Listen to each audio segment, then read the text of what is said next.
அபிஷேகமை கத்த சொல்லுகிறார். கர்த்தருடைய வல்லமை இந்த மைதானத்தை நிரப்புகிறது. கர்த்தருடைய வல்லமை ஆண்டவரை நோக்கி கூப்பிடுங்க. இன்றைக்கு ஒரு விடுதலையை கர்த்தர் கட்டளையிடுகிறார். யாரும் வேடிக்கை பார்க்க கூடாது. கர்த்தருடைய அபிஷேகம், கர்த்தருடைய வல்லமை ஹல்லேலூயா இறங்குகிறது. கர்த்தருடைய வல்லமை ஹல்லேலூயா இந்த மைதானத்தை நிரப்புகிறது. எல்லாரும் அவர்கள் அவரை நோக்கி பார்த்து பிரகாசம் அடைந்தார்கள். அவர்களுடைய முகங்கள் வைக்கப்படவில்லை. யாரெல்லாம் அவரை நோக்கி பார்க்கிறீங்களோ அவர்கள் முகத்தை கத்த பிரகாசிப்பிக்க பண்ணுவேன் என்று சொல்லுகிறார். அக்கினியாய் இறங்கிடுமே, அக்னினாவாக அமர்ந்திடுமே, ஒரு காற்றாக வீசிடுமே, காய்ந்திடுமே. அக்கினியாய் இறங்கிடுமே, அக்னினாவாக அமர்ந்திடுமே, காற்றாக வீசிடுமே, ஜீவன் நதியாக பாய்ந்திடுமே. பின்மாரியின் அபிஷேகம் அபிஷேகம் வேணும். அவர்கள் எல்லாரும் இப்பொழுது ஒரு வல்லமையை ஆவியில் நிரப்பிடுமே. பின்மாரியின் அபிஷேகம், பின்மாரியினுடைய அபிஷேகத்தை யாவர் மேலும் எல்லாரும் ஆவியில் நிரப்பி அதிகமாய் பொழிந்திடுமே. ஆவியில் நிரப்பிடுமே, அக்கினியாய் இறங்கிடுமே,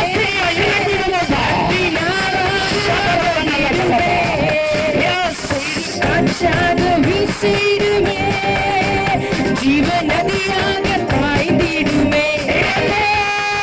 அக்கினியாய் இறங்கிடுமே, அக்னினாவாக அமர்ந்திடுமே, காற்றாக வீசிடுமே, ஜீவ நதியாக பாய்ந்திடுமே. அக்கினியாய் இறங்கிடுமே,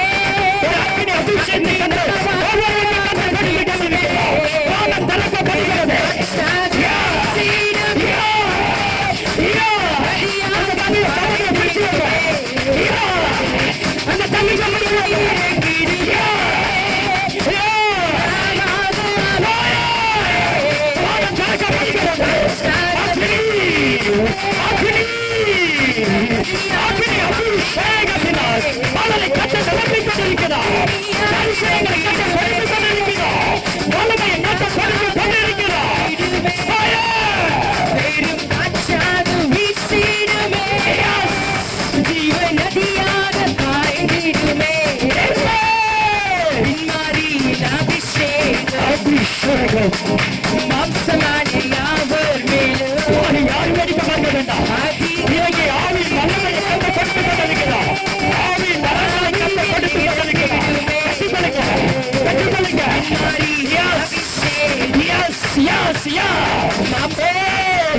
கர்த்தருடைய வல்லமை உங்க ஆவியை அடக்காதீங்க. ஆவியை அடக்காதீங்க. ஆவியை அடக்காதீங்க. வல்லமை கண்டு கொடுத்து கொண்டிருக்கிறார். வல்லமை கண்டு கொடுத்து கொண்டிருக்கிறார். கீழே விழுந்தாங்க. அக்னினாவாக அமர்ந்திடுமே,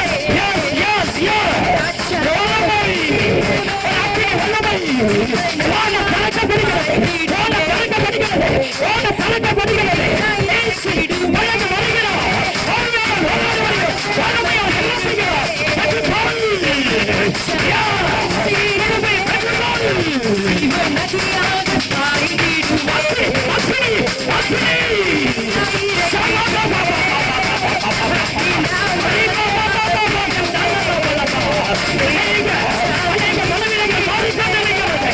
அநேக போராட்டங்கள் மாறிக்கொண்டிருக்கிறது.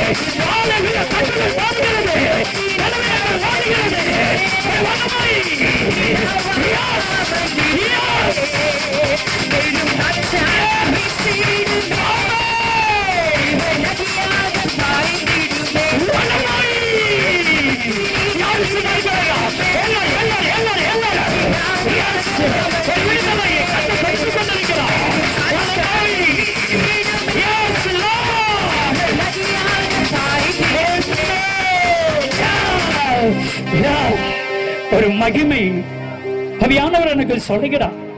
ஒரு வாலிப மகள், ஆவியின் வரங்கள் எனக்கு வேணும். இந்த கூட்டத்தில் என்னை கர்த்தர் நிரப்ப மாட்டாரா? அன்பு தங்கச்சி, ஆவியின் கிருபைகளினால் உன்னை கர்த்தர் வல்லமையாய் நிரப்பினார். கைகளை தட்டி ஹல்லேலூயா இந்த பாடல் பாடும் பொழுது அநேகருடைய கட்டுகள் உடைக்கப்பட்டதை நான் பார்த்தேன். அநேகருடைய பலவீனங்கள் மாறினதை பார்த்தேன். அநேகர் இந்த முடிவில் சாட்சி சொல்லுவீங்க, நான் பலவீனத்தோடு வந்து என் பலவீனம் மாறியது, கட்டுகளோடு வந்து கட்டுகள் மாறியது, கட்டியோடு வந்து கட்டி விலகிவிட்டது, என் பலவீனங்களை கர்த்தர் இயேசு சுகமாக்கினார் என்று சொல்லி அநேக சாட்சிகள் இந்த இரவு இந்த வேளையிலே சொல்லும்படிக்கு கர்த்தர் அநேகரை நிரப்பிக் கொண்டிருக்கிறார். கிருபை பெற்றுக்கொள். தாங்க முடியாத ஒரு அபிஷேகம் இந்த இடத்தை நிரப்புகிறது. என் அன்பு தேவ பிள்ளைகள் எல்லாம் கவனிங்க. இயேசு எதற்காக வந்தார் தெரியுமா? பாவிகளை ரட்சிக்க இயேசு உலகத்துக்கு வந்தார். 1 தீமோத்தேயு 1:15 உண்மை. ஆனால் இயேசு சொன்னார், லூக்கா 12:49, ஏதோ பூமியின் மேல் அக்கினியை போட வந்தேன், அந்த அக்கினி இப்பொழுதே பற்றி எரிய வேண்டும் என்று விரும்புகிறது. ஒரு அக்கினியை கத்த போட வந்தா, எழுப்பதில் அக்கினியை போட வந்தா, அந்த அக்கினி இப்பொழுது பற்றி எரிகிறது. ஒவ்வொருவர் மேலும் அந்த அக்கினி பற்றி எரிகிறது நான் பார்க்கிறேன். ஒரு காரியம் தெரியுமா? பரலோக அக்கினி ஒரு மனிதனுக்குள், ஒரு மனுஷனுக்குள் வரும் பொழுது அவனுடைய பலவீனங்கள் எல்லாம் மாறும். அவனுக்குள் அந்த சகோதரிகள் இருக்கிற பிசாசின் கிரியைகள் எல்லாம் அழிக்கப்படும். அந்த மனிதன், அந்த மனுஷி பரிசுத்தமாய் மாறுவான். ஏசாயா என்கிற தீர்க்கதரிசி ஆலயத்திற்கு சென்ற பொழுது கேராபின்களில் ஒன்று பலிபீடத்தில் இருந்து அக்கினி தழலை எடுத்து ஏசாயாவின் உதடை தொட்ட பொழுது அவன் பாவம் நிவர்த்தியானது என்று ஏசாயா 6:5-6 சொன்னது போல இன்னைக்கு பரலோக அக்கினி உங்க மேல இறங்கி வரும். அப்போஸ்தலர் 2:3 ஏறத்தாழ 120 பேர் கூடியிருந்த இடத்திலே அக்கினி மயமான நாவுகள் ஒவ்வொருவர் மேலும் வந்து அமர்ந்தது. அந்நிய பாஷைகளை பேச தொடங்கினார்கள். எழுப்புதல் துவங்க ஆரம்பித்தது. இன்றைக்கும் ஒரு எழுப்புதல் தீ ஒவ்வொருவர் மேலும் விழுகிறது. பெற்றுக்கொள் அக்கினி அபிஷேகத்தை பெற்றுக்கொள். நன்றி ராஜா. அப்பா, நீ பேசுவீராக. உம்முடைய வார்த்தை வல்லமை நிறைந்த உம்முடைய வார்த்தை, கிருபை நிறைந்த உம்முடைய வார்த்தை, அபிஷேகம் நிறைந்த உம்முடைய வார்த்தை, அக்கினி நிறைந்த உம்முடைய வார்த்தை எங்கள் நடுவில் கடந்து வரட்டும். நீ சொன்ன பேசுகிறது நீங்கள் அல்ல, உங்களில் வாசமாயிருக்கிற பிதாவின் ஆவியானவர் என்று சொல். தெய்வா என்னை மறைத்து நீர் வெளிப்படும். எங்களுக்கு அல்ல கர்த்தாவே, எங்களுக்கு அல்ல, கிருபை நிமித்தம் சத்தியத்தின் நிமித்தம் உம்முடைய நாமத்திற்கே மகிமை வரப்பண்ணும். மீட்பரும் இரட்சகரும் ஆகிய இயேசு கிறிஸ்துவின் இன்பின் நாமத்தில் ஜெபிக்கிறோம் ஜீவனுள்ள பிதாவே. ஆமென், ஆமென், ஆமென். நம்ம எல்லாரும் அப்படியே அமரலாம்.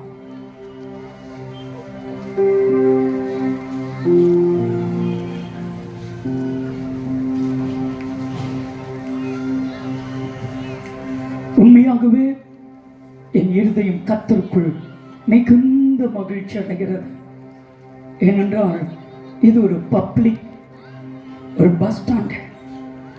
இவ்வளவு மக்கள் திரளாய் கூட்டி வந்திருக்கிறதை பார்க்கும் பொழுது என் இருதயம் கர்த்தருக்குள் மிகுந்த மகிழ்ச்சி அடைகிறது. கர்த்தருடைய சமூகத்தில் நான் காத்திருந்து ஜெபித்த பொழுது கர்த்தர் சொன்னார், நேற்று இரவு சிலுவையிலே சாபத்தை சுமந்தார், சாபத்தை ஆசீர்வாதமாய் மாற்றினார். மாத்திரம் அல்ல, இன்று உங்களுடைய துக்கத்தை இயேசு சந்தோஷமாய் மாற்றுவேன் என்று கர்த்தர் வாக்கு கொடுக்கிறார். கைகளை தட்டி கர்த்தரை மகிமைப்படுத்துவோமா? நம்முடைய துக்கத்தை சிலுவையிலே இயேசு சுமந்தார். நம்முடைய பாவத்தை மாத்திரம் அல்ல, சாபத்தை மாத்திரம் அல்ல, நம்முடைய துக்கத்தையும் இயேசு சிலுவையிலே சுமந்தார். இயேசு கிறிஸ்துவுடைய சிலுவை காட்சியை குறித்து ஏசாயா தீர்க்கதரிசி நன்றாய் தீர்க்க தரிசனம் சொல்லியிருக்கிறார்.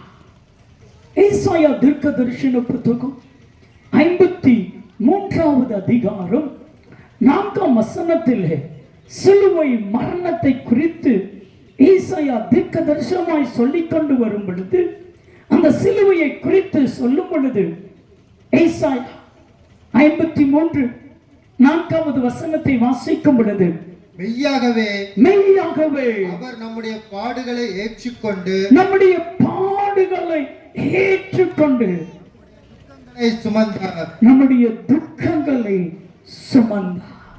நம்ம நினைச்சிருக்கோம்ல, இயேசு சிலுவையை சுமந்தார்.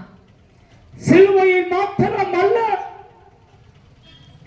என் அன்பு தெய்வ பிள்ளைகள், உங்களுடைய துக்கத்தை எல்லாமே சிலுவையிலே சுமந்தார். ஒருவேளை இந்த மைதானத்தில் ஏதோ ஒரு முக்கு மூலையில் மிகுந்த துக்கத்தோடு நீங்கள் இருக்கலாம், மிகுந்த கவலையோடு இருக்கலாம். இந்த இரவு உங்கள் துக்கம் மாறும், சந்தோஷமாய் மாறும். ஆண்டவருடைய பாதத்தில் உங்கள் துக்கத்தை வைத்துவிட்ட அடுத்த நிமிடம் உங்கள் இருதயம் சந்தோஷப்படும். நான் சொல்லட்டுமா, அநேகவே மிகுந்த துக்கத்தோடு வந்திருக்கீங்க. உங்க துக்கம் எல்லாம் இந்த இரவு சந்தோஷமாய் மாறும் என்று கர்த்தர் தீர்க்க தரிசனமாய் கர்த்தர் சொல்கிறார்.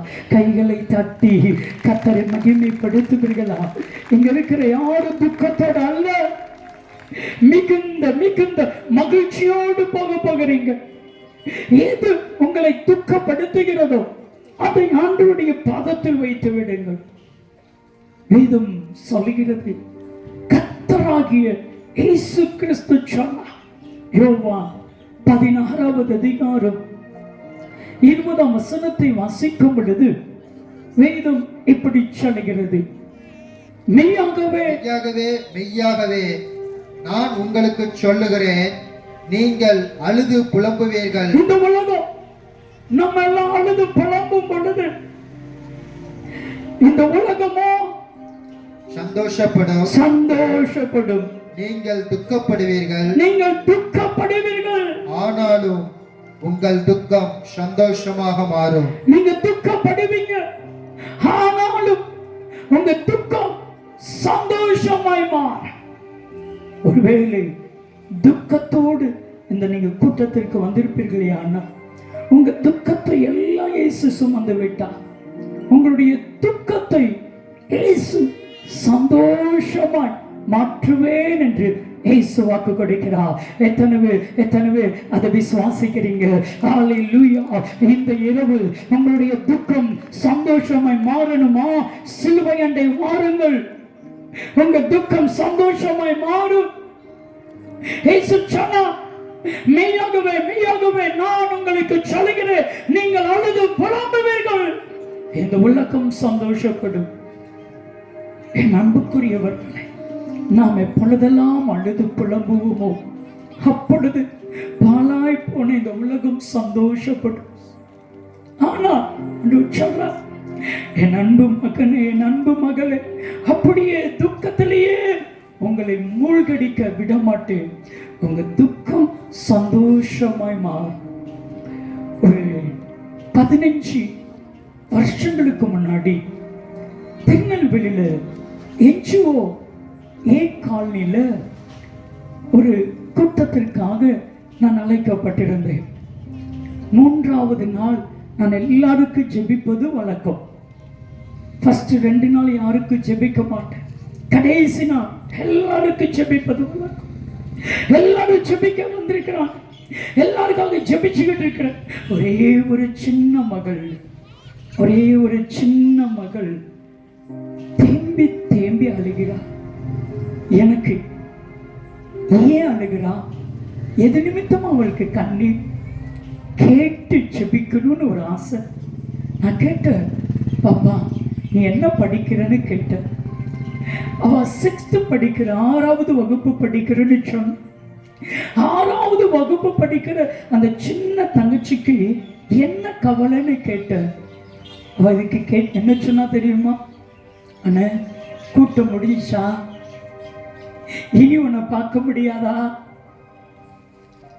இந்த 3 நாளும் இந்த கூட்டத்தில் எனக்கு ரொம்ப ஆறுதலா இருந்துச்சு. இந்த 3 நாள் நான் ரொம்ப சந்தோஷமா இருந்தேன். இனி உன்னை பார்க்க முடியாதுல்ல அண்ணே அப்படின்னு அழுகிறா. நான் சொன்னேன், ஏசு இருக்கிறாருமா, எதற்காக உன் கண்ணில் கண்ணீர் சொல்ல முடியுமான்னு கேட்டேன். சொன்னார், அண்ணே எங்க அப்பா இறந்துட்டாங்க. எங்க அப்பாவுடைய தம்பிய எங்க அம்மாவுக்கு திருமணம் செய்து கொடுத்தாங்க. சித்தப்பா தான், சித்தப்பான்னு கூப்பிட மாட்டேன், அப்பான்னு நான் கூப்பிடுவேன். ஆனா எங்க சித்தப்பா எங்க அப்பா ஒவ்வொரு நாளும் தண்ணி அடிச்சுட்டு வருவாங்க, ஒவ்வொரு நாளும் மதுபானத்தை அருந்திட்டு வருவாங்க. எப்பெல்லாம் மதுபானத்தை குடித்துட்டு வருவாங்களோ அப்பொழுது எங்க அம்மாவை அடிப்பாங்க அடிப்பாங்க அடிப்பாங்க. சொன்னால் சபையின் அருகே கூட்டிக் கொண்டு சென்று முடிய பிடிச்சு தலைய சோத்துல ஓங்கி ஓங்கி அடிப்பாங்க. சில நேரத்தில் எங்க அம்மா மயங்கி விழுவாங்க. நான் அப்பா வேண்டான்னு தடுப்பேன். என்னையும் அடிக்க ஆரம்பிச்சுட்டாங்க. அண்ணே உனக்கு ஒரு காரியம் தெரியுமா? 2 நாள் இந்த கூட்டத்துக்கு வந்ததுக்காக என்ன அடிச்சாங்க தெரியுமா? இன்னைக்கு இன்னைக்கு எப்படி என்ன அடிப்பாங்க? ஆனாலும் உன்னை பார்த்து உன்கிட்ட பேசிட்டு போய் ஒரு வார்த்தை உன்கிட்ட ஜெபிக்கணும்னு ஆசை. ஆனா உனக்கு தெரியுமா, நான் படிக்க மாட்டேன், நான் படிக்க மாட்டேன்.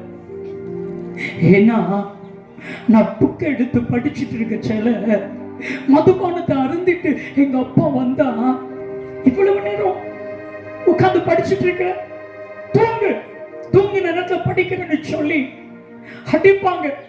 பாயில போய் அப்படியே விழுவேன். எனக்கு தூக்கமே வராது.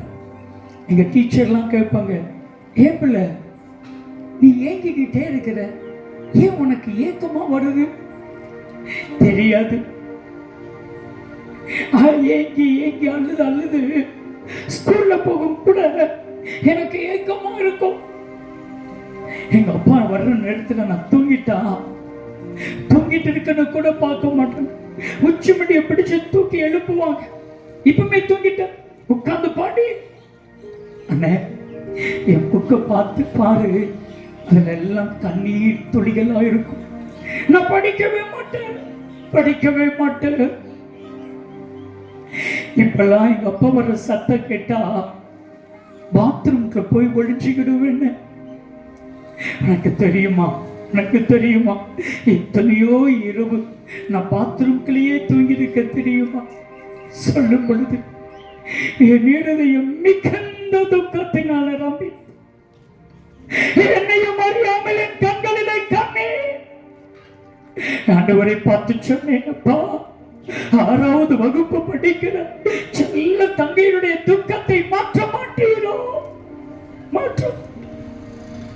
என் இருதயம் உடைந்தது. நான் ஜெபிக்கும் பொழுது இயேசு சொன்னா, இந்த செல்ல மகளுடைய துக்கம் மாறும். இவருடைய துக்கத்தை எல்லாம் நான் சிலுவையிலே சுமந்து விட்டேன்.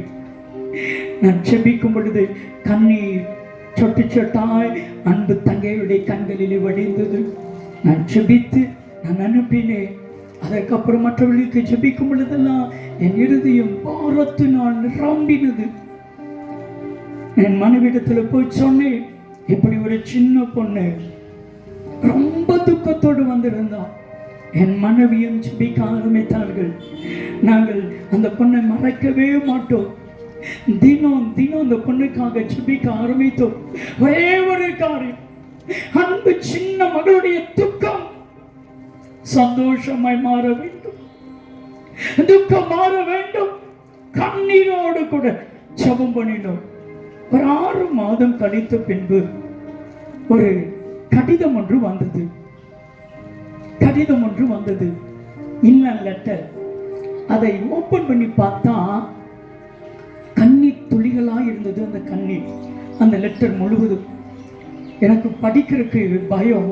கையை வச்சு சோமன், ஆண்டவரே, கண்ணீர் துளிகளோடு யாரோ ஒருவர் கடிதம் எழுதியிருக்கிறாங்க, என்ன கண்ணீர் துளிகளாக இருந்தாலும் அதை மாற்றும் என்று சொல்லி நான் படிக்க ஆரம்பிக்கும் பொழுது தெரிந்தது, அந்த சின்ன மகள் எழுதியிருக்கிறார். அன்பு அண்ணா, நீ பார்க்கிறாயே, இந்த கண்ணீர் துளிகள் வேதனை நிறைந்த கண்ணீர் துளிகள் அல்ல, இது ஆனந்த நிறைந்த கண்ணீர் துளிகள், இது ஆனந்த நிறைந்த கண்ணீர் துளிகள், இது ஆனந்த நிறைந்த கண்ணீர் துளிகள். அண்ணா, இயேசு எங்க அப்பாவை மாத்திட்டாங்க. அதில் எழுதிக்கிற, உனக்கு ஒரு காரியம் தெரியுமா, இப்ப எங்க அப்பா குடிக்கிறது இல்ல தெரியுமா, எங்க அப்பா குடிக்காம வராங்க. இப்ப நான் நல்லா படிக்க ஆரம்பிச்சுட்டேன். குறிப்பின்னு போட்டு எழுதிக்கிறா. அண்ணா, இப்ப எங்க அப்பா எப்ப வருவாங்கன்னு காத்துட்டு இருப்பேன். கண்ணீர் மல்க. தினமும் 50 ஆல்பம் வாங்கிட்டு வருவாங்க. அண்ணே, என்ன ராஜாத்தி மாதிரி வச்சிருக்கிறாங்க. கண்ணீரோடு எழுதியிருந்த என் துக்கத்தை எல்லாம் இயேசு சந்தோஷமாய் மாற்றினார். என் குடும்பம் ரட்சிக்கப்பட்டது. என் அன்பு தேவச்சனமே, துக்கத்தோடு கூட நீங்கள் வந்திருப்பீர்களே, ஆனால் அந்த துக்கம் எல்லாம் இந்த இரவு சந்தோஷமாய் மாறும். உங்க துக்கம் எதுவாக இருந்தாலும் சரி, ஒளிபெருக்கைகளை கேட்டுக்கொண்டிருக்கலாம், தூரத்தில் நின்று கேட்டுக்கொண்டிருக்கலாம், வீடுகளில் இருந்து கேட்டுக்கொண்டிருக்கலாம், இந்த மைதானத்தில் ஏதோ ஒரு இடத்தில் இருந்து கேட்டுக்கொண்டிருக்கலாம். என் அன்புக்குரியவர்களே, உங்க துக்கம் என்ன அந்த இடத்துல சொல்லுங்க. உங்க துக்கத்தை வேதாகமத்திலே யாருக்கு துக்கம் அப்படின்னு சொல்லி நான் தியானிச்சு பார்த்தா வேதனையான காரியம் என்ன தெரியுமா, நல்லவங்களுக்கு தான் நிறைய துன்பங்கள், நிறைய துக்கங்கள். வேதம் சொல்லுகிறது. சங்கீதம் 34:19 வசனத்தை வாசிக்கும் பொழுது, சங்கீதம் 34:19 வாக்கியம் எப்படி சொல்லுகிறது, நீதிமானுக்கு வரும் துன்பங்கள் அநேகமாயிருக்கும். நீதிமானுக்கு வரும் துன்பங்கள், பாருங்க, யாருக்கு துன்பம்? நீதிமானுக்கு வரும் துன்பங்கள் அநேகம். என் அன்பு பிள்ளைகளே, என் அன்புக்குரியவர்களே, என் அன்பு ஐயா அம்மா, என் அன்பு சகோதர சகோதரிகள், அன்பு செல்ல தம்பி குட்டி பிள்ளைகள் எல்லாரையும் பார்த்து கத்த சொல்லுகிற வார்த்தை, நீதிமானுக்கு தான் அநேக துன்பங்கள். இந்த உலகத்துல நல்லா வாழ்ந்து பாருங்க, உண்மையா வாழ்ந்து பாருங்க, பரிசுத்தமா வாழ்ந்து பாருங்க, அநேக துன்பங்கள். ஆனால் சொன்னா அந்த துன்பத்திலிருந்து உங்களை விடுவிப்பாங்க. இந்த இரவு அநேகவர் மிகுந்த துக்கத்தோடு வந்திருக்கீங்க, துக்கத்தோடு கேட்டுட்டு இருக்கீங்க. உங்க துக்கம் எல்லாம் இந்த இரவு சந்தோஷமா மாறும் என்று கர்த்தர் சொல்லுகிறார். உங்க வாழ்க்கை மாறப்போகிறது. எப்போ மாறுனா, சிலுவை அண்டை வாங்க, சிலுவை அண்டை உங்க கண்ணீரை செலுத்துங்க. கண்ணீரை வடித்து ஒரே ஒரு நிமிடம் ஜெபம் பண்ணி பாருங்க, ஒரே ஒரு நிமிடம் ஜெபம் பண்ணி பாருங்க. ஒரு மனுஷன் துன்பப்பட்டா என்ன செய்யணும் சொல்லி பைபிள் சொல்கிறது தெரியுமா? ஒரு மனிதன் துன்பப்பட்டால் என்ன செய்யணுமா?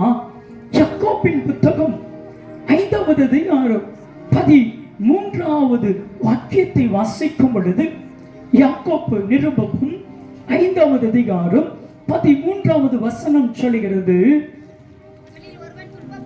உங்களில் ஒருவன் துன்பப்பட்டால் ஜெபம் பண்ண கடவன். பிரியமான தேவ ஜனமே, நீங்க துன்பப்படுறீங்களா? சகோதரா சகோதரி, நீங்க துன்பப்படுறீங்களா? ஜெபம் பண்ணுங்க. ஜெபம் பண்ணுனா உங்க துன்பம் எல்லாம் மாறும். ஜெபம் என்றால் என்ன? சிலுவை அண்டை வந்து கண்ணீரோடு கூட, ஆண்டவரே யாரும் காணாத துக்கத்தை பாரும், என் துக்கம் மாறட்டும் அப்படின்னு சொல்லி பாருங்க. ஒரு செல்வந்தன் ஒருவன் மிகுந்த வசதியோடு பேர் புகழோடு அந்த மனிதர் வாழ்ந்து வந்தார். அந்த மனிதர் எப்படிப்பட்டவர் தெரியுமா? உண்மையான நபர், நீதிமான், உத்தமன், கர்த்தருக்கு பயந்து பொல்லாப்புக்கு விலகுகிற ஒரு பரிசுத்தவான். அந்த ஊர்ல, அந்த தேசத்துல, அந்த பட்டணத்துல அந்த மனிதனுக்கு ரொம்ப பெரிய மதிப்பு மரியாதை எல்லாம் இருந்துச்சு, எல்லாம் இருந்துச்சு. ஆனால் ஒரே நாளில எல்லாம் போச்சு, எல்லாம் போச்சு.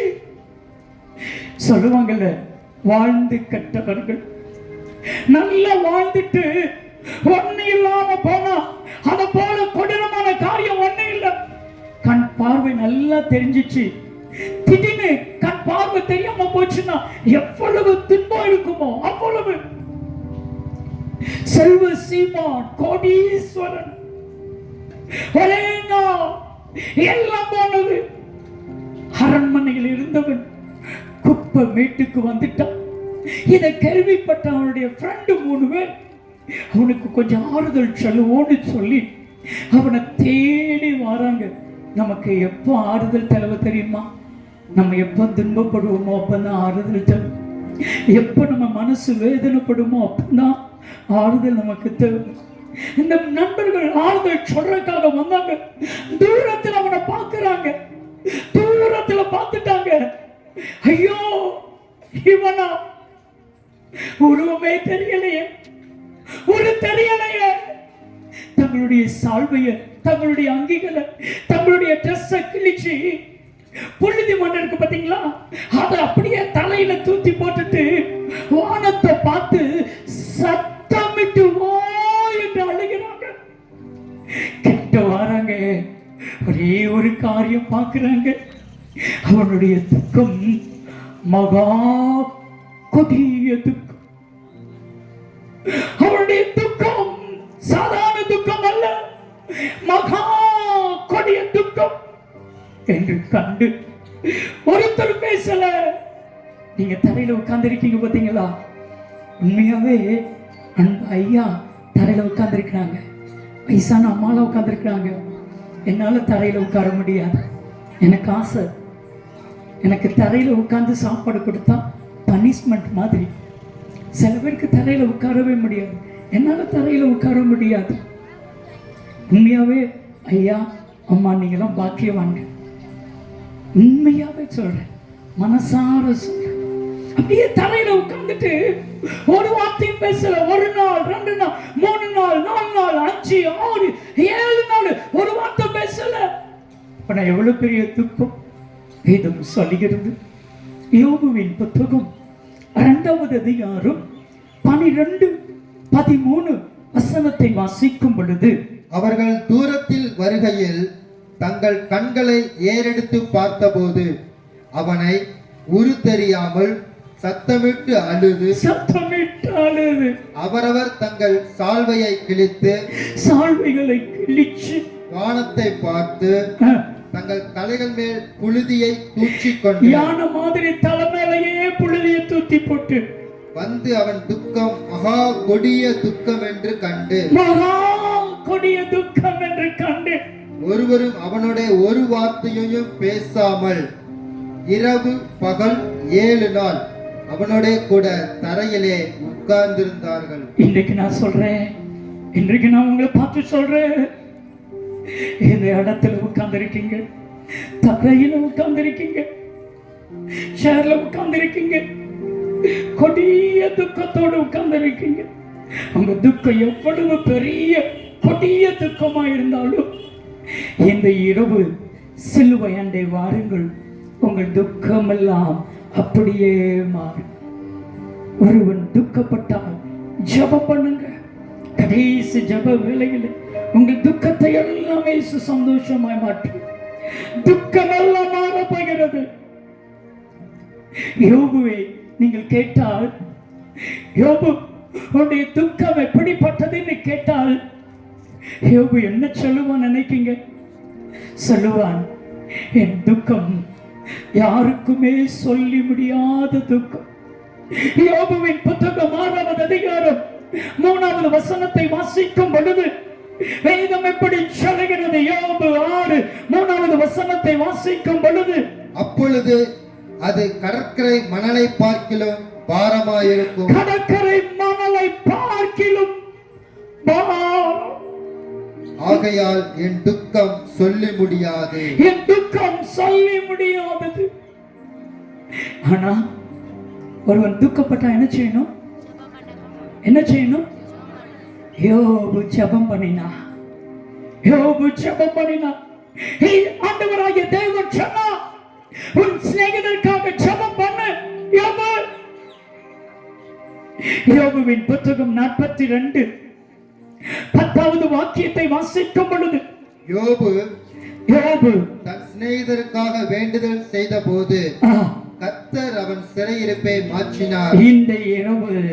இந்த இரவு யாரெல்லாம் கல்வாரி சிலுவையை நோக்கி, இயேசுவே என் துக்கத்தை பாரும், இயேசுவே என் உடைந்த இருதயத்தை பாரும், இயேசுவே வேதனையோடு இருக்கிறேன், என் வேதனையை பாரும் சொல்லி பாருங்க. உங்கள் அருகில் இயேசு வருவார். உங்க துக்கத்தை இயேசு மாற்றுவார். இன்றைக்கு என் உலகத்தில் மக்கள் வேதனை படும் பொழுதெல்லாம், துக்கம் படும் பொழுதெல்லாம், இருதயம் உடைக்கப்படும் பொழுதெல்லாம், இருதயம் பிளக்கும் பொழுதெல்லாம் ஆறுதல் சொல்ல யாராவது இருப்பார்களா? ஒரே ஒரு ஆறுதல் எனக்கு கிடைக்காதா என்று இந்த உலகம் ஏங்கிக் கொண்டிருக்கிறது. ஆனால் மனுஷனிடத்தில் அந்த ஆறுதல் கிடைக்காது. மனுஷனால எந்த மனுஷனை ஆறுதல் படுத்த முடியாது. உங்க துக்கத்தை யாராலையும் மாற்ற முடியாது. ஆனால் இந்த இரவு நான் சொல்லுகிறேன், இயேசு இந்த மேலே இழந்து கொள்ளும் கிராமத்திற்கு இயேசு கிறிஸ்து வந்திருக்கிறார். உங்கள் அருகிலே வருவா. உங்க துக்கம், உங்க பிரச்சனை, உங்க வேதனை அத்தனையும் மாற்றுவா, அத்தனையும் மாற்றுவா. நம்ம தேடல, நம்ம துன்பப்படும் பொழுதுதான் நம்ம ஆறுதலை தேடுவோம். நம்ம துன்பப்படும் பொழுது நம்ம மனசு தேடும். யாராவது ஒரே ஒரு வார்த்தை ஆறுதலா சொல்லிட மாட்டாங்களா? எனக்கு ரொம்ப பலவீனமா இருந்துச்சு, ரொம்ப பலவீனம், நிக்க கூட முடியல. அக்கா கேட்டாங்க, என்ன பிரதருக்கு பலவீனமா இருக்கீங்களா? அந்த ஒரு வார்த்தை என்னை ஆறுதல் படுத்துச்சு. அந்த ஒரு வார்த்தை அவங்கள்ட்ட கேட்ட அடுத்த நிமிடம் ஏசு என் கிட்ட வந்தா, நான் உன்னை பலப்படுத்துவேன்னு சொன்னேன்.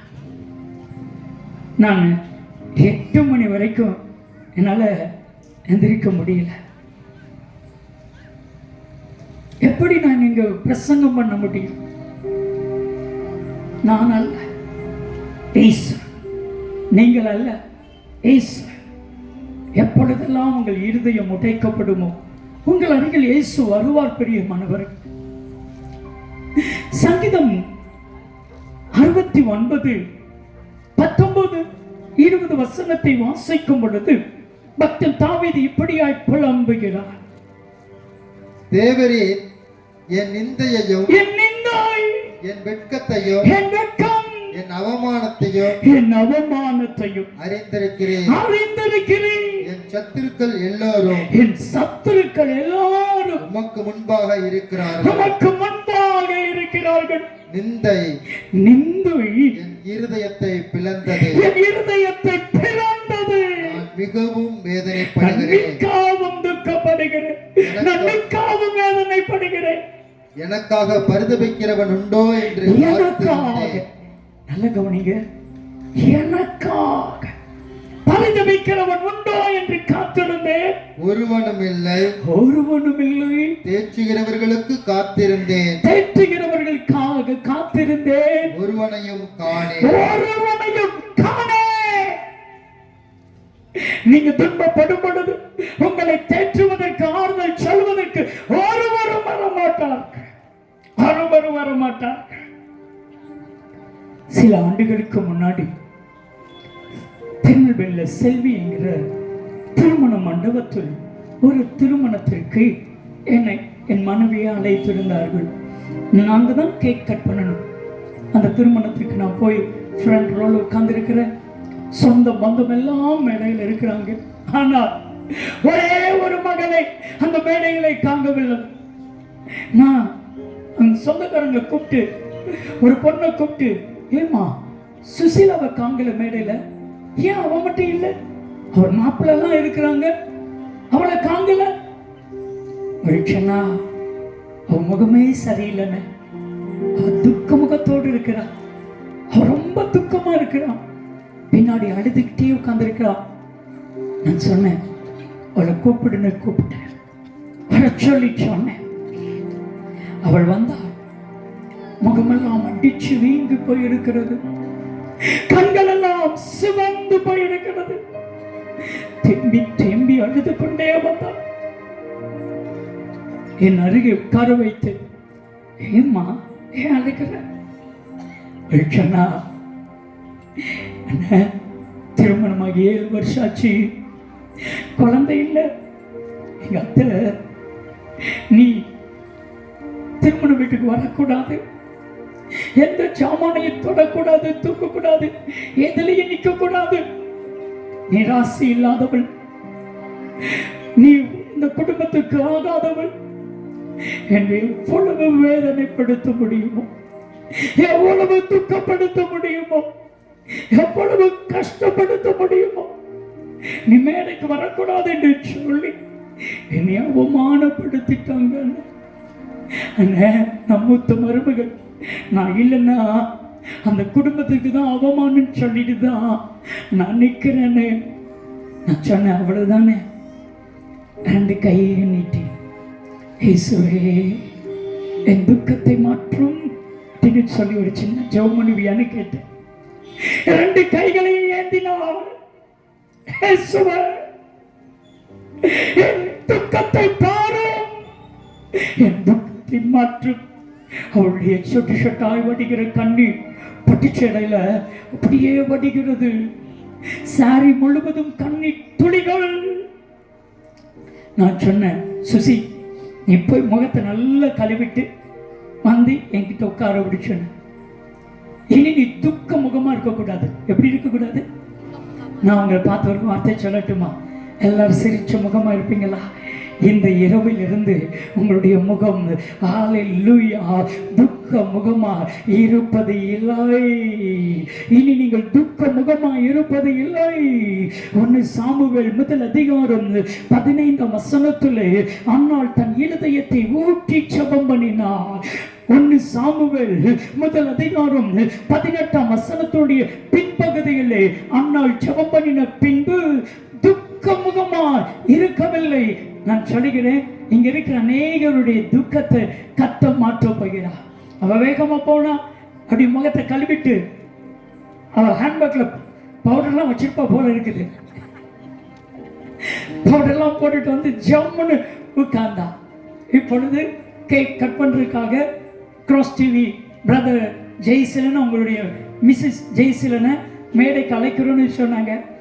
நான் மேடைக்கு போயிட்டு பொண்ணு மாப்பிள்ளைய வாழ்த்தி மைக்கை பிடிச்சு ஒரு ஜெபம் பண்ணிட்டு, இப்பொழுது கேக் கட் பண்ணுவதற்கு மூத்த மகன் அவருடைய மனைவி சுசிலாவும் எனக்கு ஹெல்ப் பண்ண மேடைக்கு வரும்படி அழைக்கிறேன்னு சொன்ன அந்த தங்கச்சி வந்தா எல்லாருக்கும் மாற்றம், எல்லாருக்கும் ஒரு சந்தோஷம். ஒரு பெரிய ஆச்சரியமான காரியம் நடந்துச்சு. அந்த கேக் கட் பண்ணிட்டு நான் போயிட்டேன். நான் செல்போனை பயன்படுத்துறது கிடையாது. அது காலையில் இப்பவும் செல்போனை ஆஃப் பண்ணி தான் வச்சிருப்பேன் நினைக்கிறேன். செல்போனை நான் ரொம்ப பயன்படுத்துறது கிடையாது. டெய்லி காலையில் நான் என்னுடைய பெயர், என்னுடைய பைபிள் ரீடிங், என்னுடைய பர்சனல் லைஃப் தான் முக்கியம். நான் செல்போனை பயன்படுத்திட்டு பரலோகத்துக்கு போகாமல் இந்த உலகத்தில் நல்ல ஜாலியாக என்ஜாய் பண்ணிட்டு இருந்தால் என்ன பிரயோஜனம்? நான் செல்போனை பயன்படுத்திக்கிறது கிடையாது. 11 மணி வரைக்கும் 12 மணி வரைக்கும் செல்போன் ஆன் பண்ண மாட்டேன். கேட்பீங்க செல்போன் எதுக்கு? நான் எனக்கு பேசுறதுக்கு தான் செல்போன், மற்ற எந்த காரணத்துக்காக இல்லை, எனக்காக தான் செல்போன். ஸோ அன்பு மகள் சுசிலா ஒவ்வொரு நாளும் காலையில் ஃபோன் பண்ணியிருக்காங்க. அவளுக்கு தெரியாது நான் ஃபோன் எடுக்க மாட்டேன்னு சொல்லி. ஒரு வருஷம் கழிச்சு அதே கல்யாண மண்டபத்தில் அவங்க சொந்தக்காரங்களுக்கு கல்யாணம், அங்கேயே சுசிலாவை காங்கல. நான் கேட்டேன், ஏங்க இன்னைக்கு சுசிலா வரல? சொன்னாங்க, ஒவ்வொரு நாளும் உங்களுக்கு தான் ஃபோன் பண்ணி அவள் ஃபோனே தேஞ்சு போயிட்டு, ஃபோன் பண்ணி ஃபோனே தேஞ்சிருக்கும். இன்னைக்கு காலையில் ஃபோன் பண்ணா, ஆஸ்பத்திரிக்கு போறதுக்கு முன்னாடி கொஞ்ச நேரத்துக்கு முன்னாடி தான் ஒரு ஆண் குழந்தை பிறந்திருக்குது. ஒரு ஆண் குழந்தை பிறந்திருக்குன்னு சொன்னாங்க. எனக்கு இருந்த சந்தோஷத்துக்கு அளவே இல்லை. சொல்லியிருக்கிறான், அண்ணன் எப்படியும் இந்த கல்யாணத்துக்கு வருவாங்க, வந்தா என்ன செய்யுங்க வர சொல்லுங்கன்னு சொன்னேன். அன்னை வேளாங்கண்ணி ஆஸ்பத்திரியில். அதுக்கப்புறம் இந்த கல்யாண வீட்டில் இருப்பேன்னு நினைக்கிங்க? இல்லை, காரவே எடுக்கல. காரை எடுத்தாலே டிராஃபிக்கில் மாட்டிக்கிட்டோன்னு வேகமாக பைபிளோட நடந்துட்டேன். அங்கே போனால் அழகான ஒரு ஆண் குழந்தையை பார்த்தேன். அவர் சொன்னாள், அண்ணன் ஸ்கேன் ரிப்போர்ட்ல நான் என்னைக்கு கன்சீவ் ஆயிருக்கேன் தெரியுமா? என்னைக்கு உன்னை சந்திச்சோனோ, எப்போ என் இருதயத்தெல்லாம் பாதத்தில் உன்னுடைய சமூகத்தில் உன்னுடைய பக்கத்தில் இருந்து கண்ணீர் சிந்தி இயேசுவின் சிலுவை அண்டை சமர்ப்பித்தேனோ, ஆண்டவருடைய பாதத்தில் கண்ணீர் விட்டு அழுது ஒப்பு கொடுத்தனோ, என்னைக்கு கேக் கட் பண்ணுமோ அந்த நாள் தான் நான் கன்சீவான நாள் என்று சொல்லி ஸ்கேன் ரிப்போர்ட் சொல்லுதுன்னு. என் தேவன் அதிசயமானவர். எம்மே கைகளை தட்டி ஓ கர்த்தரை மகிமைப்படுத்துவீர்களா? அவள் சொன்னாள், அண்ணே என் மகனுக்கு என்ன பேர் தெரியுமா? ஜெய்சலன்னு பேர் வச்சிருக்கிறேன். என் கணவர்கிட்ட சொல்லிட்டேன், பிறக்கிறதுக்கு முன்னாடியே சொல்லிட்டேன், சாமுவேல் ஜெய்சீலன். கர்த்தர் எனக்கு தெரியும், என் துக்கத்தை எல்லாம் மாற்றுவா.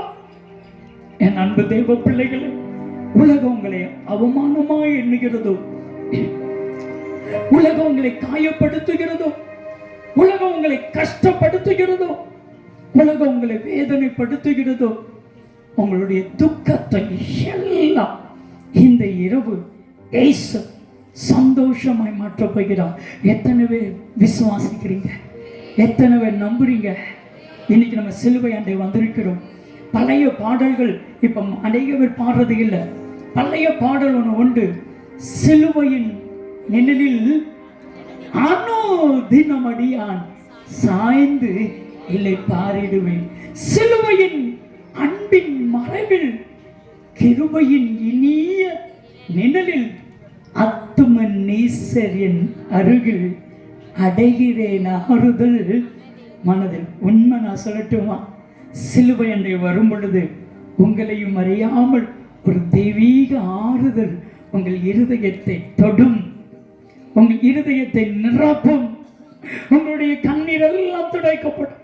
நான் பார்க்கிறேன் அநேக தாய்மாருடைய கண்களிலே கண்ணீர்.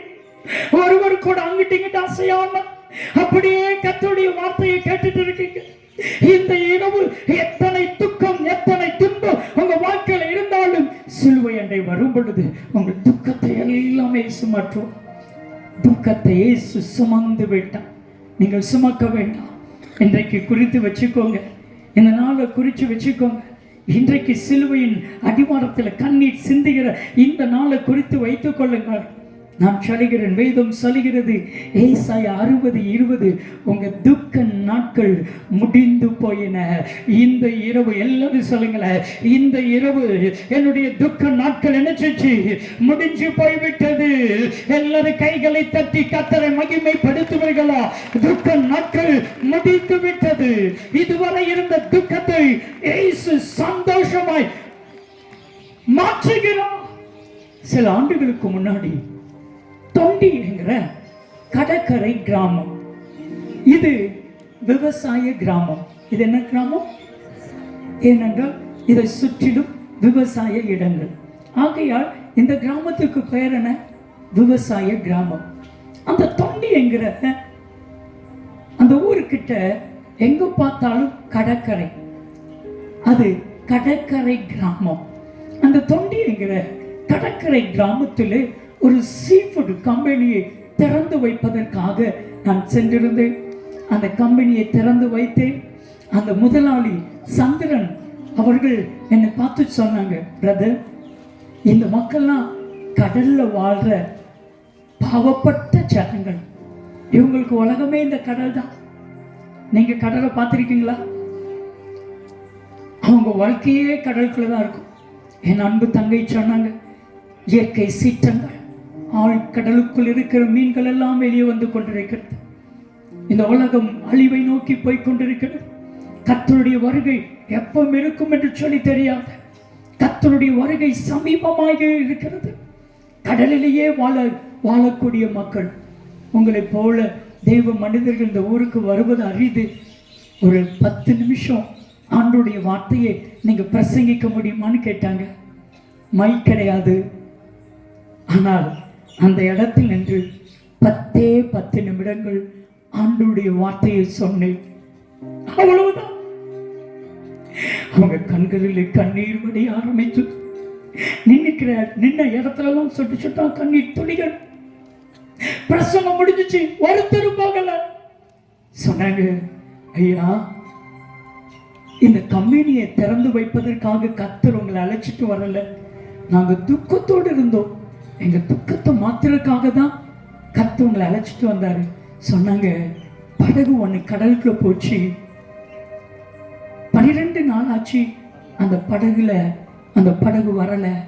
அதுல 9 பேர் இருக்கிறாங்க. ஐயா, அந்த 9 பேர் உயிரோடு இருக்கிறாங்களா, செத்துட்டாங்களா தெரியல. ஊரே துக்கத்தில் இருக்குது. அப்பனா ஒரு வயதான அம்மா என்கிட்ட வந்து என் கைகளை பிடித்து கொண்டு கண்ணீர் மல்க சொன்னாங்க, ஐயா, என் மகனும் அதுல இருக்கிறான். நீ ஒரே ஒரு வார்த்தை சொல்லுவியா? நீ சொன்னா நடக்கும். ஒரே ஒரு வார்த்தை சொல். என் மகன் வருவான் சொல்.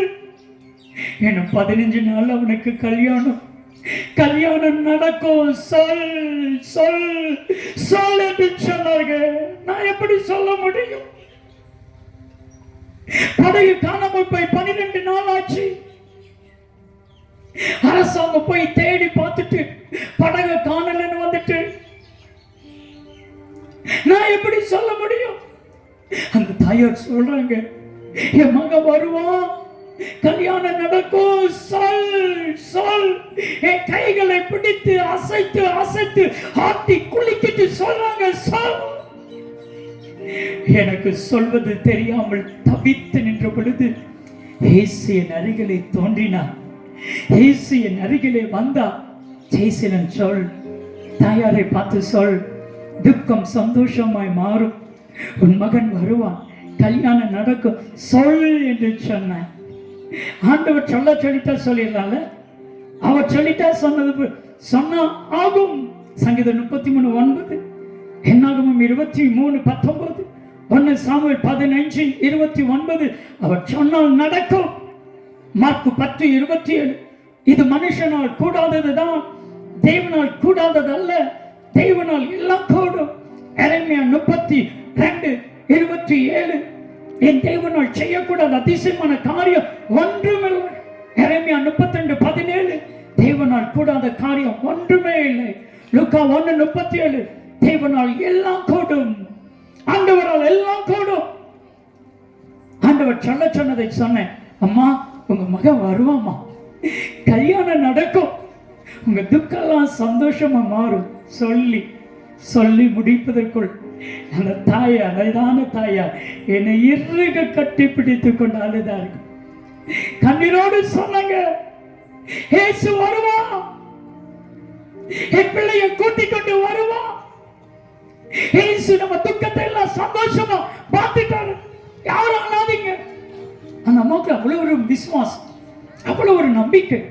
சத்தமா சொல்றாங்க, இயேசு வருவான், உங்க துக்கத்தை எல்லாம் மாத்திட்டாரு, ஏன் அழுகிறீங்க அப்படின்னு சொல்லி எல்லாரையும் கலைச்சி விட்டுட்டாங்க. அதுக்கப்புறவு நான் தான் ரொம்ப துக்கப்பட்டேன். ஏன்னா ஆண்டவர் சொன்னதை சொல்லியாச்சு. இப்ப நடக்கலன்னா என் இருதயம் பக்கு பக்குன்னு அடிக்கும். நைட்டு சாப்பிடல, மறுநாள் திங்கக்கிழமை நான் சாப்பிடல, ஜெபம் பண்ணிக்கிட்டே இருக்கிறேன். திங்கக்கிழமை இரவு 7-8 மணிக்கு தொலைபேசிக்கு மேல் தொலைபேசி. அப்பெல்லாம் செல்போன்லாம் பெருசா இல்லை. ஐயா, காணாமல் போன படகு கிடைச்சி விட்டது, சன் நியூஸை பாருங்க, சன் நியூஸை பாருங்க, காணாமல் போன படகு கிடைச்சிட்டு. அந்த தாயா, நானும் பேசுறேன். அந்த அம்மாவுக்கு போன்ல பேச தெரியல, சத்தமா பேசினாதான் கேட்குன்னு சொல்லிட்டு, ஐயா ஏசு என் பையனை கூட்டிட்டு வந்துட்டாரு, என் மகன் கல்யாணம் நடக்க போகுது, என் துக்கத்தை எல்லாம் சந்தோஷமா மாத்திட்டார், என் வயிற்றுல பால் மாத்திட்டார் ஐயா. அந்த மக்கள் நீரோடு என் அன்புக்குரியவர்களே, இந்த இரவு எத்தனை கொடிய துக்கத்தோடு நீங்கள் இருந்தாலும் சரி, அந்த துக்கம் எல்லாம் மாறுகிறது. ஆனா ஒரே ஒரு காரியத்தை நீங்க செய்வீங்களா? நீங்களும் நானும் இயேசுவை துக்கப்படுத்தாம இருப்பீங்களா? இயேசு உங்க துக்கத்தெல்லாம் மாத்திடுவார். ஓகேயா? கடைசியா ஒரு சின்ன தீர்மானம் பண்ணணும்ல, தீர்மானம் பண்ணாம போனா நல்லா இருக்குமா? ஆண்டவர் நம்ம துக்கத்தை மாத்துவாரு. ஆனா ஆண்டவரை நீங்க துக்கப்படுத்தாம இருப்பீங்களா? இன்னைக்கு ஒரு சின்ன தீர்மானம் பண்ண போறோம். ஆண்டவரே, என் துக்கத்தை எல்லாம் நீர் மாற்றும், நான் உங்களை துக்கப்படுத்த மாட்டேன். எப்படி சொல்லுங்க? மாற்றும், நான் உங்களை நினைச்ச மாட்டேன். உண்மையா இனி நீங்க ஆண்டவரை துக்கப்படுத்த கூடாது. ஆண்டவரை பார்த்து, ஆண்டவரே நீ யார் அப்படின்னு கேட்டா ஆண்டவர் என்ன பதில் சொல்லுவார் தெரியுமா? ஒரு நாள் பட்ட பகல், உச்சி வெயில், சரியா? எப்படி? உச்சி வெயில். தமஸ்கு என்கிற ஊரு. அங்க ஒரு வாலிபன், ஒரு மனிதன் கிறிஸ்தவர்களை அடிச்சு துன்பப்படுத்துறதுக்காக அதிகாரத்தோடு வாரா. அந்த வெயிலின் வெளிச்சம், சூரியனுடைய வெளிச்சம் உதிச்சிச்சு. அவன் கண் அப்படி குருடாயிடுச்சு. சவுல் என்கிற மனிதனுடைய வாழ்க்கையில நடந்த கண் குருடாயிட்டு குதிரையிலிருந்து கீழே விழுறான்.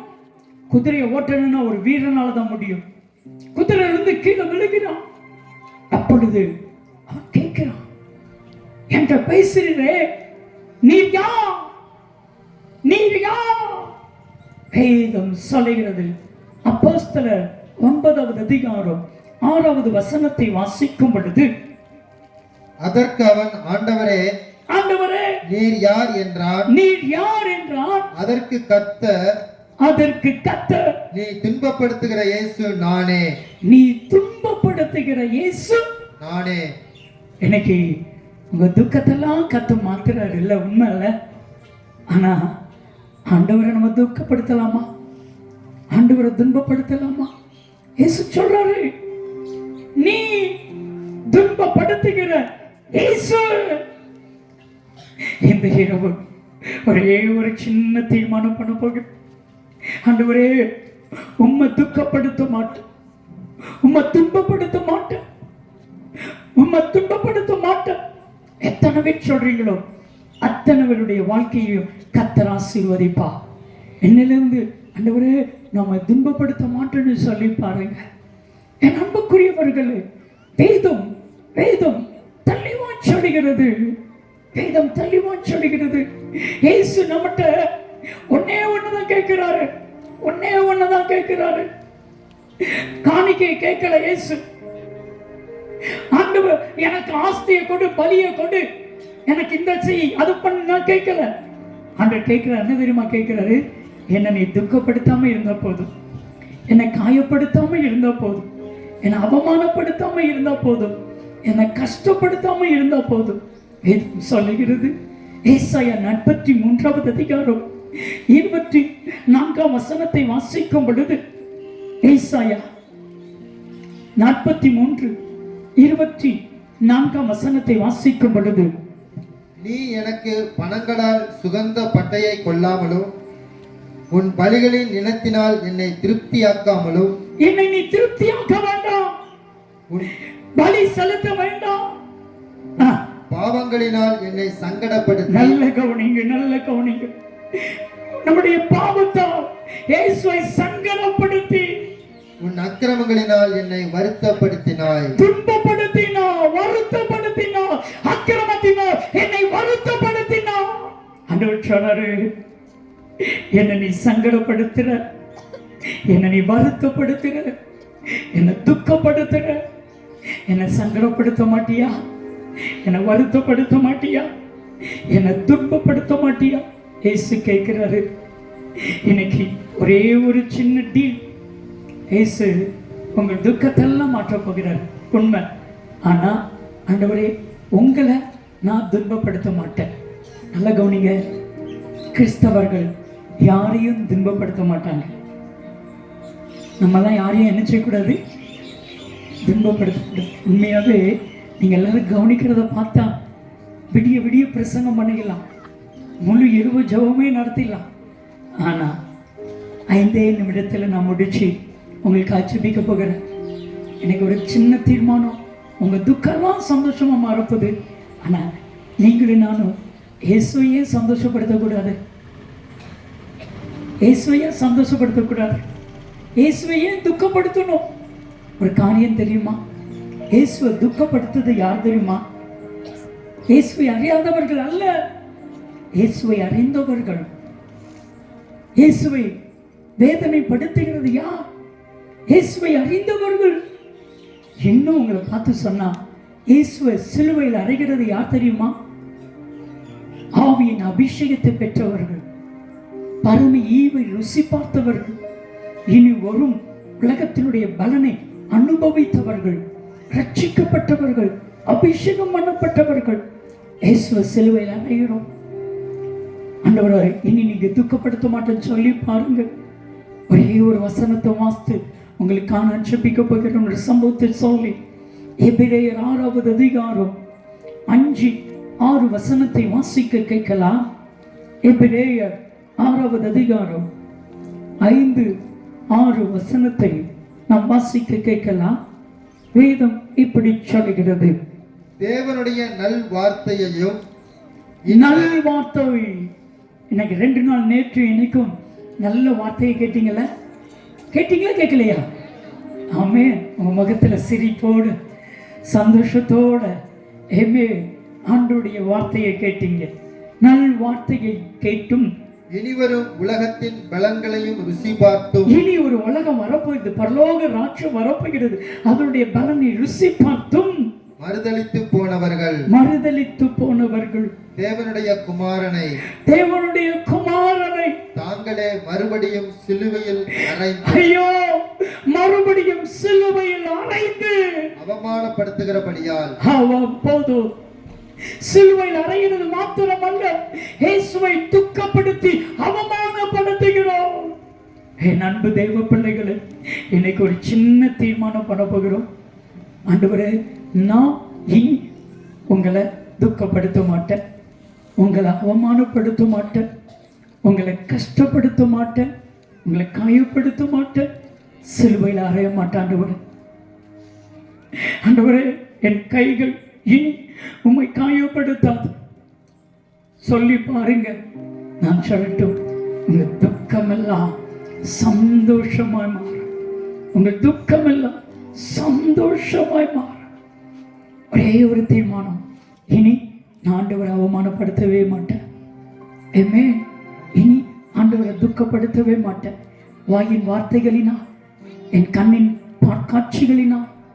நம்ம இன்னைக்கு நிறையவே தேவையில்லாத செல்போன்ல என்ன செய்கிறோம், பார்க்கிறோம். நிறையவே தேவையில்லாத காரியத்திற்கு செல்போனை பயன்படுத்துகிறோம். இதெல்லாம் இயேசுவை துக்கப்படுத்துகிறது.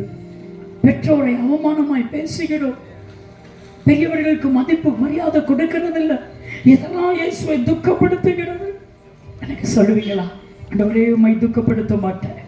அமெரிக்கா தேசத்தில் நடந்த ஒரே ஒரு சம்பவத்தை சொல்லி உங்களுக்கான ஆட்சேபிக்க போகிறேன். அமெரிக்கா தேசத்துல ஒரு அழகான கிறிஸ்தவ வாலிப மகள் வாழ்ந்து வந்தா. எப்படி? கிறிஸ்தவ வாலிப மகள் வாழ்ந்து வந்தா. மிகவும் அழகாய் இருப்பாள், மிகவும் அழகாய் பாடுவாள், மிகவும் அழகாய் நடனம் பண்ணுவாள். ஆனால் அவளுக்குள் ஒரு எண்ணம், பணம் சம்பாதிக்க வேண்டும். பணம் இருந்தால் தான் இந்த உலகத்தில் மதிப்பு, பணம் இருந்தால் தான் இந்த உலகத்திலே வாழ முடியும். பணம் பணம் பணம் என்று பணம் சம்பாதிப்பதற்காக ஆபாசமான பாடலை பாட ஆரம்பித்தார். ஆபாசமான நடனங்களை ஆட ஆரம்பித்தார். இரவு விடுதிகளுக்கு சென்று ஆபாசமான பாடல்களை பாடி நடனங்களை ஆடி பல கோடி கோடியாய் பணம் சம்பாதித்தாள். ஒரு நாள் இரவு அப்படி ஆபாசமான பாடல்களை பாடி நடனங்களை ஆடி வீட்டுக்கு வந்தால் தூக்கம் வரவில்லை. அந்த பக்கம் திரும்பி படுத்து பார்க்கிறாள், இந்த பக்கம் திரும்பி படுத்து பார்க்கிறாள், குப்புறப்படுத்து பார்க்கிறாள். தூக்கம் வரவில்லை.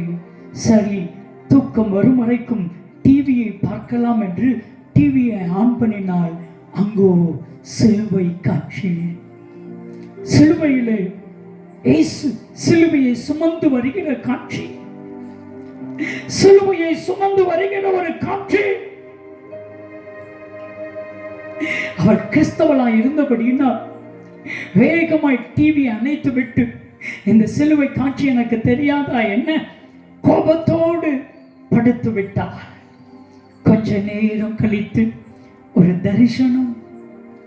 எருசலேமின் வீதி, இரண்டு புறங்களிலும் எருசலேமின் மாதுகள் நெஞ்சை அடித்துக் கொண்டு, மார்பை அடித்துக் கொண்டு அழுகிறாங்க.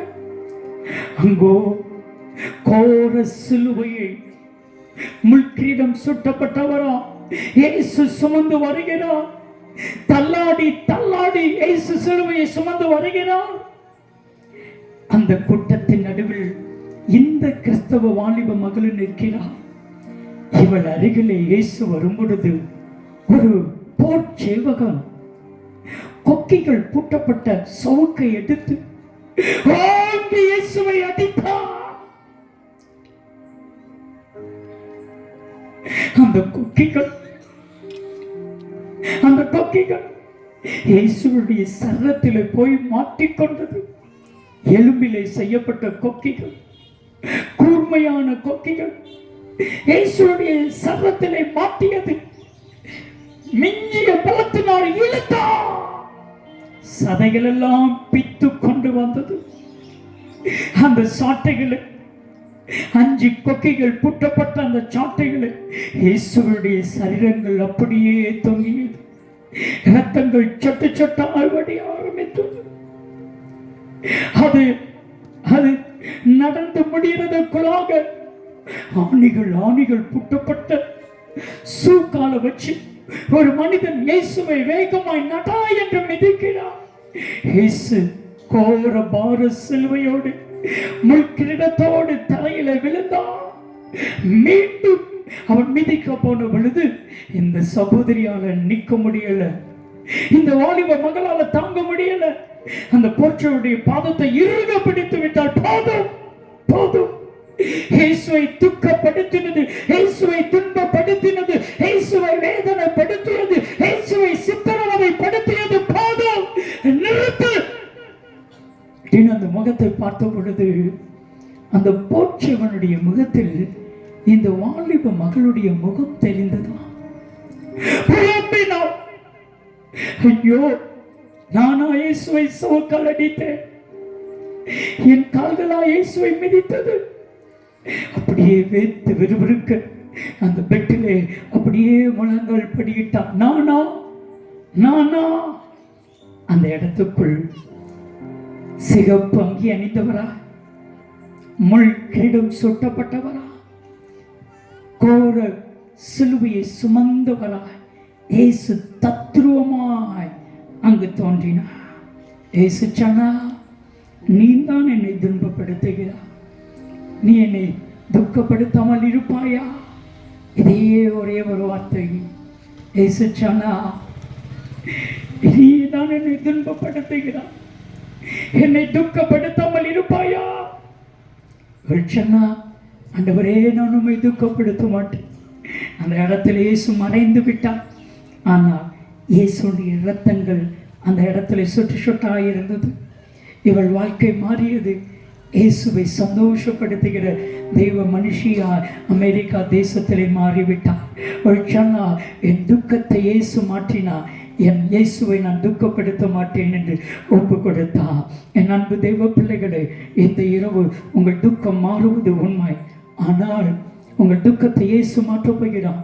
ஆனால் இனி நான் இயேசுவை துக்கப்படுத்த மாட்டேன் என்று சொல்லுகிறவர்கள் அப்படியே எழுமி நிற்கலாமா? உங்களுக்காக நாங்கள் சுத்தித்து முடிக்க போகிறோம். யாஸ் அன்பு தங்கச்சி, கல்வாரி காட்சியில் ஏதாட்டு ஒரு சரணம் பாடுங்க. அப்பொழுது அன்பு செல்ல தெய்வ பிள்ளைகள், எஸ் எஸ், எல்லாரும் எழுமி நிற்கலாம், எல்லாரும் எழுமி நிற்கலாம். எஸ், கொஞ்ச நேரம் அந்த சின்ன பிள்ளைகளை கொஞ்சம் பாதுகாப்பாக வச்சுக்கோங்க. ஏன்னா கொஞ்சம் பேர் முன்னாடி வர போகிறாங்க. ஆண்டு வச்சானா இன்னைக்கு நிறைய பேர் என்ன அர்ப்பணிக்க போகிறேன், அநேக பேர் இன்றைக்கு அர்ப்பணிக்க போகிறேன். அநேக பேருடைய துக்கம் இந்த இரவு சந்தோஷமாய் மாறும். அநேக பேரை இயேசு சந்தோஷமாய் மாற்ற போகிறார். உட்கார வச்சுக்கோங்க. அநேக பேரை இயேசு சந்தோஷமாய் மாற்ற போகிறார். அநேகருடைய துக்கம் எல்லாம் மாறப்போகிறது. இன்றைக்கு நம்ம எல்லாரும் அப்படியே கல்வாரி மேட்டாண்டை வருவோம். கல்வாரி சிலுவையின் அருகாமையில் வருவோம், சிலுவையின் அருகே வருவோம். எனக்கு ஒரு சின்ன தீர்மானம், ஆண்டவரே, இனி நான் உங்களை துக்கப்படுத்த மாட்டேன். ஆண்டவரே, நான் இனி உங்களை கஷ்டப்படுத்த மாட்டேன். இனி நான் உங்களை துக்கப்படுத்த மாட்டேன். ஆண்டவரே, வார்த்தையினால செயல்னால இனி உங்களை துக்கப்படுத்த மாட்டேன். எத்தனை பேர் சொல்ல முடியும்? இனி நான் ஆண்டவரை காயப்படுத்த மாட்டேன்னு சொல்றவங்க மட்டும் வலது கரத்தை உயர்த்துவீங்களா? உங்களுக்காக நான் ஜெபிக்க போகிறேன். வலது கரத்தை உயர்த்தினவங்க அப்படியே முன்னாடி வந்துருங்க. கடைசி இரவு இன்னும் ஒரு சில நிமிடத்துக்குள் வெக்கப்படாம அப்படியே முன்னாடி வந்துருங்க. அர்ப்பணிக்கிறவங்க அப்படி வாங்க, வேகமா ஓடி வாங்க, வேகமா ஓடி வாங்க. ஆண்டவரே, உம்மை துக்கப்படுத்த மாட்டேன்னு சொல்றவங்க ஹல்லேலூயா, இன்னைக்கு உங்க துக்கம் மாற போகிறது. ஹல்லேலூயா, முன்னாடி வாங்க, இந்த முன்னாடி வாங்க. ஆண்டவர்கிட்ட சொல்லுங்க, இதுவரை உங்களை துக்கப்படுத்தின ஆண்டவரே, இதுவரைக்கும் உங்களை காயப்படுத்தின, இனி நான் உங்களை துக்கப்படுத்த மாட்டேன், இனி உங்களை காயப்படுத்த மாட்டேன். கண் பார்வை கொஞ்சம் முன்னாடி வாங்க, முன்னாடி வாங்க. உங்களுக்காக தேவ ஊழியர்களா நாங்க இணைந்து ஜெபிக்க போகிறோம். உங்க வாழ்க்கையை கத்த மாற்ற போகிறோம். இங்க அநேக துக்கத்தோடு வந்திருக்கீங்க, உங்க துக்கம் எல்லாம் மாற போகிறது.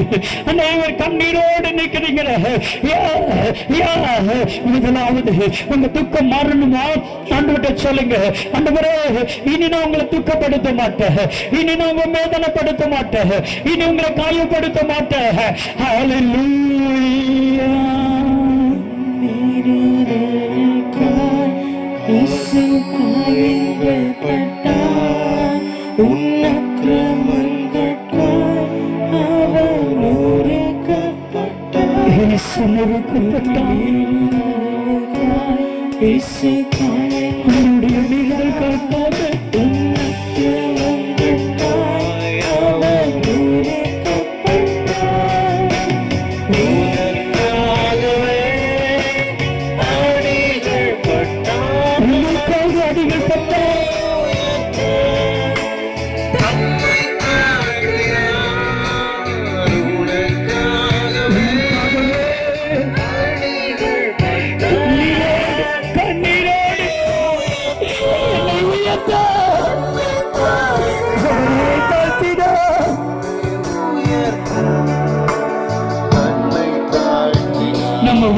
அவரே தாழ்த்தினார்.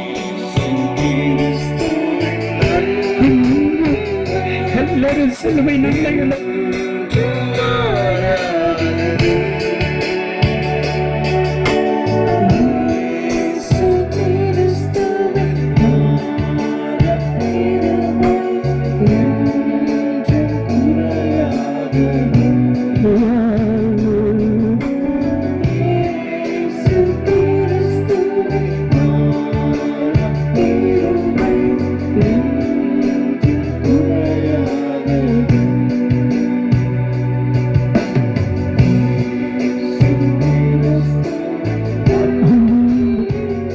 ஒப்பு கொடுக்கிறத பார்க்கிறேன். அநேகர் கண்ணீரோடு அழுகிறது நான் பார்க்கிறேன். என் பாவம் தான் ஆண்டவரே உம்மை காயப்படுத்தியது. என் வாயின் வார்த்தை தான் உம்மை வேதனைப்படுத்தினது. ஆண்டவரே உம்மை நான் வேதனைப்படுத்தி இருந்தால், உம்மை நான் துக்கப்படுத்தி இருந்தால் என்னை ஒரு விசை மன்னித்தருளும், என்னை மன்னித்தருளும். சொல்லுங்க சகோதரி, உங்க துக்கம் எல்லாம் மாறுகிறது. இயேசு கிறிஸ்துவுடைய கல்வாரி ரத்தம் ஒவ்வொருவர் மேலும் வந்து விழுகிறது நான் பார்க்கிறேன். ஒவ்வொருடைய வாழ்க்கை மாறுகிறது. உங்க வாழ்க்கையெல்லாம் மாறிக்கொண்டிருக்கிறது. உங்களுடைய பிரச்சனைகள் எல்லாம் மாறிக்கொண்டிருக்கிறது. அநேகர் ஒப்பு கொடுக்கிறது நான் பார்க்கிறேன். அநேக தாய்மார் கண்ணீரோடு, ஐயோ இயேசுவை நான் காயப்படுத்தி விட்டேனே. அநேக வாலிப தம்பிமா இயேசுவை வேதனைப்படுத்தி விட்டேனே, இனி மன்னித்தருளும் என்று கதறுகிறது நான் பார்க்கிறேன். உங்களுக்கு ஒரு எதிர்காலத்தை கத்த கொடுக்க வந்திருக்கிறார். உங்களுக்கு ஒரு நன்மையை கொடுக்க இயேசு வந்திருக்கிறார். ஆண்டவருடைய பாதத்தில் கண்ணீர் சிந்தி உங்களை ஒப்புக்கொடு. ஆண்டவர் என்னை பார்த்து சொல்லுகிறார், அநேகருடைய பாவங்கள் மன்னிக்கப்படுகிறது. அநேகரை கத்த ரட்சிக்கிறார். அநேகருக்கு புதிய வாழ்க்கையை கத்தர் கொடுக்கிறார். ஒரு புதிய வாழ்க்கையை கத்தர் கொடுக்கிறார். ஒரு புது அனுபவத்தை கத்தர் கொடுக்கிறார். உங்கள் பாவங்கள் மன்னிக்கப்படுகிறது. பாவம் தான் துக்கத்தை ஏற்படுத்துகிறது. ஹல்லேலூயா. வருத்தப்பட்டு பாரம் சுமக்கிறவர்கள், துக்கத்தோடு பாரம் சுமக்கிறோம். உங்க துக்கத்திற்கு காரணம் உங்களுடைய பாவம். உங்களுடைய துக்கத்திற்கு காரணம் உங்களுடைய பாவம். இப்பொழுது உங்கள் பாவம் மன்னிக்கப்படுகிறது. இயேசுவிடத்தில் வாருங்க, பாவத்தை அறிக்கை செய்யுங்க. ஆண்டவரே இனி உமக்காய் வாழுவேன். ஒப்பு கொடுங்க, ஒப்பு கொடுங்க. ஒரு தாய், இயேசுவே நான் ரட்சிக்கப்பட்ட அபிஷேகம் பண்ணப்பட்டவள், ஆனால் நான் உங்க காயப்படுத்திட்டேன், நான் உங்களை துக்கப்படுத்திட்டேன். அன்பு அம்மா, இயேசு உங்கள் அருகிலே வருகிறார். ஆணுகள் கடாவப்பட்ட கரத்தினால் உங்களை தொடுகிறார். ஆண்டவர் சொல்லுகிறார், நீ என் செல்ல மகள் என்று கத்த சொல்லுகிறார். நீ செல்ல மகள் என்று கத்த சொல்லுகிறார். இப்பொழுது உங்களுடைய பாவங்கள் அத்தனையும் மன்னிக்கப்படுகிறது. இயேசு ஒவ்வொருவர் அருகிலே கடந்து வருகிறது நான் பார்க்கிறேன். உங்கள் அருகிலே இயேசு வந்திருக்கிறார். சகோதரா, அன்பு சகோதரி, உங்கள் அருகிலே வந்திருக்கிறார். என் அன்புக்குரியவர்கள், உங்கள் வீட்டிற்கு இயேசு வந்திருக்கிறார். இயேசுவே என் பாவத்தை மன்னியும் என்று சொல்லுங்க. உங்கள் பாவம் எப்பேற்பட்ட பாவமானாலும் இந்த இரவு உங்கள் பாவம் மன்னிக்கப்படும். உங்களுக்கு ஒரு புதிய வாழ்க்கையை கற்றுக் கொடுக்கிறார். ஒரு புதிய நன்மையை கற்றுக் கொடுக்கிறார். அநேகருடைய வாழ்க்கை மாறிக்கொண்டிருக்கிறது. அநேகருடைய பாவங்கள் மாறிக்கொண்டிருக்கிறது. இந்த நாள் நீங்க ரட்சிக்கப்படுகிற நாள். இந்த நாள் நீங்க ரட்சிக்கப்பட்ட நாள். இந்த நாள் உங்கள் வாழ்க்கை மாறின நாள். இன்று ஒரு புதிய வாழ்க்கையை, ஒரு புதிய காரியத்தை கர்த்தர் உங்களுக்கு கொடுத்திருக்கிற நாள். இன்றிலிருந்து இயேசுவை நான் காயப்படுத்த மாட்டேன். ஆண்டவரை வருத்தப்படுத்த மாட்டேன். ஆண்டவரை துக்கப்படுத்த மாட்டேன் அப்படின்னு ஒருத்தருக்கு ஒப்பு கொடுக்கிறவங்க வலது கரத்தை உயர்த்துவீங்களா? உங்களுக்காக நான் செபித்து முடிக்க போகிறேன். இந்த மைதானம் முழுவதும் வலது கரத்தை உயர்த்தி ஜெபித்துக் கொண்டிருக்கிற இத்தனை ஜனங்களை பாரும். கண்ணீரோடு, ஐயோ நான் இயேசுவை காயப்படுத்தி விட்டேனே, ஐயோ இயேசுவை சிலுவையில் அறைந்து விட்டேனே. என்னுடைய பாவம் தானே இயேசுவை சிலுவையில் அறைந்தது. என்னுடைய பாவம் தானே இயேசுவை காயப்படுத்தியது. சவுல் அன்றைக்கு இந்த வார்த்தையை சொன்ன பொழுது, நீ துன்பப்படுத்துகிற இயேசு நான் தான். இயேசு சொன்ன பொழுது சவுல் மாறினான், பவுலாய் மாறினான். கோடி கோடி கோடிக்கணக்கான மக்கள் ரட்சிக்கப்படுவதற்கு மகா பரிசுத்த அப்போஸ்தலரை மாற்றினது போல இன்றைக்கு கர்த்தருடைய கரத்தில் கர்த்தர் பயன்படுத்துகிற பத்திரமா ஒவ்வொருவரையும் இயேசு மாற்றுகிறார். இயேசு மாற்றி